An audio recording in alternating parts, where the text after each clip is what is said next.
मंडळी, हा सुरेख ढोकळा पाहताय ना, तर हा ढोकळा इतका परफेक्ट बनवण्यासाठी कुठल्या टिप्स आणि ट्रिक्स वापरल्यात त्यासाठी व्हिडिओ शेवटपर्यंत बघा।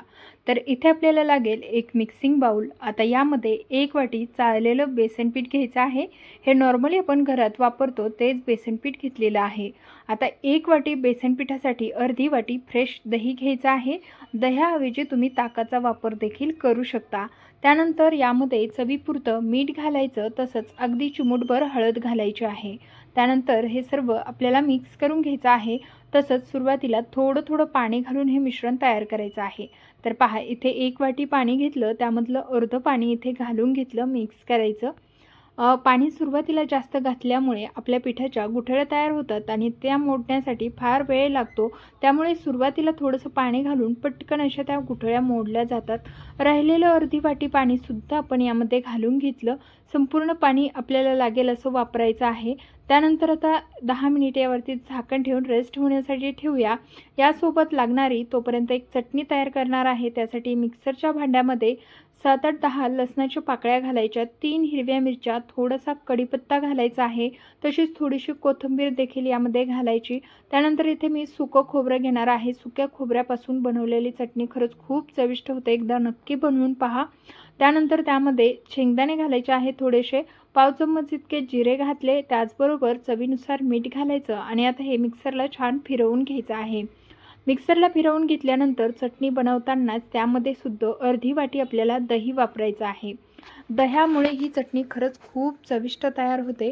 त्यामुळे दही घालून घेतलं, त्यानंतर अर्धी वाटी पाणी घातलं आणि मिक्सरला पुन्हा एकदा ही चटणी फिरवून घेतली। एकदम बारीक अशी स्मूथ वाटून घ्यायची आहे, म्हणजे आपल्याला ढोकळ्यासोबत खाताना एकदम छान लागते आणि ती ढोकळ्याला लागल्या जाते।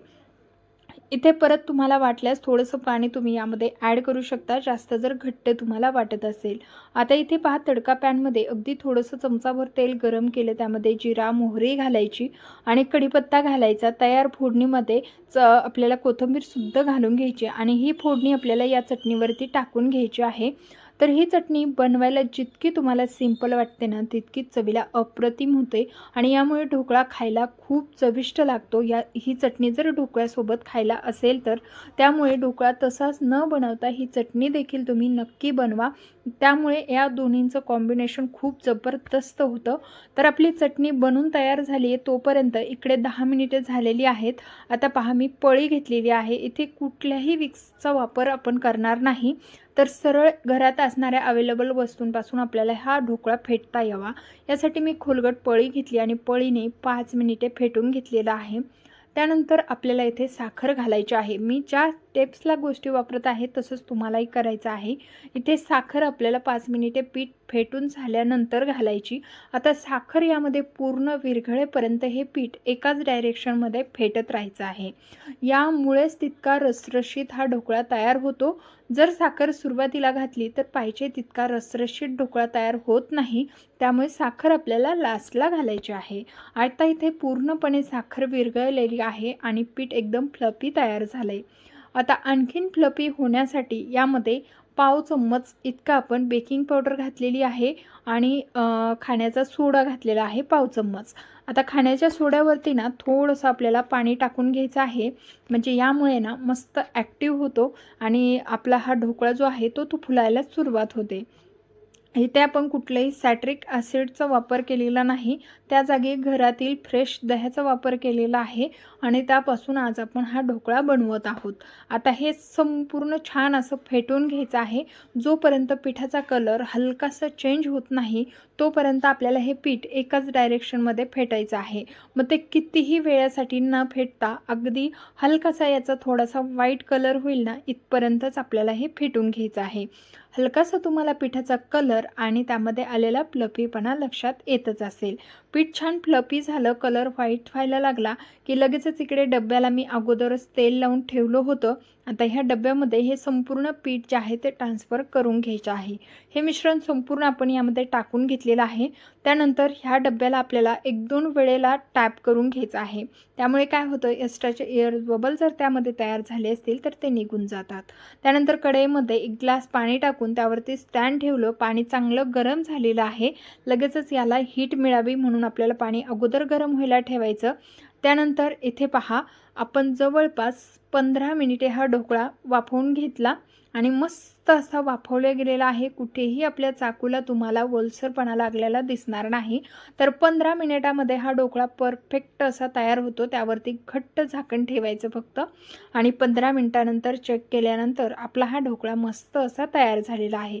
आता किती जाडीचा ढोकळा आहे त्यावर पण अवलंबून 4-2 मिनिटं इकडे तिकडे होऊ शकतात जर जास्त जाडीचा ढोकळा असेल तर. आता हे पूर्णपणे थंड करून घ्यायचं आहे आणि त्यानंतर आपल्याला ह्या डब्यामधून हा ढोकळा जो आहे तो डिमोल्ड करून घ्यायचा आहे. तर इथे आपला ढोकळा जो आहे तो पूर्णपणे थंड झालेला आहे. त्यासाठी अगोदर कडा मोकळ्या करून घ्यायच्या.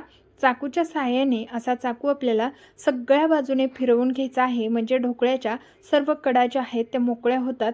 त्यानंतर परतून अशी डिश ठेवायची आणि अशा पद्धतीने त्याला डिमोल्ड करून घ्यायचं, म्हणजे अगदी सहज न मोडता न तुटता आपला ढोकळा सहज निघला जातो.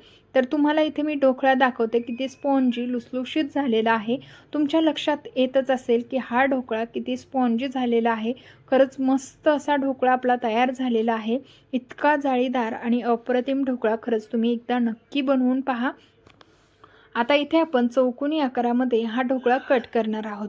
तसं तर ढोकळा हा चौकोनी आकारामध्येच कट केला जातो, परंतु इथे तुम्हाला किती अंतरावरती कट करायचा आहे छोट्या मोठ्या साईजमध्ये तो तुम्ही तुमच्या आवडीप्रमाणे इथे करू शकता. तर मस्त असा हा ढोकळा बनवून तयार झालेला आहे. एकदम मस्त झालेला आहे. तर तुम्हाला इथे एक पीस काढून दाखवते आणि दाबल्यानंतर त्यामध्ये जो स्पॉन्ज तयार झालेला आहे ना तो खरंच खूप भारी होतो. त्यामुळे ना बेकिंग पावडर आणि सोडा घालून एकदा अशा पद्धतीचा ढोकळा नक्की बनवून पहा. एरवी आपण यामध्ये इनो घालतो किंवा बेकिंग पावडर सोडा घालतो, बेकिंग पावडर आणि सोडा घालून तुम्ही कधीच अशा पद्धतीचा ढोकळा बनवला नसेल, पण एकदा बनवून पहा. खूप छान आणि केकला जसं टेक्स्चर येतं ना तसंच आपल्या ढोकळ्याला स्पॉन्जी टेक्स्चर येतं. त्यामुळे अशा पद्धतीचा स्पॉन्जी ढोकळा बनवायला ना अतिशय सोपा आहे.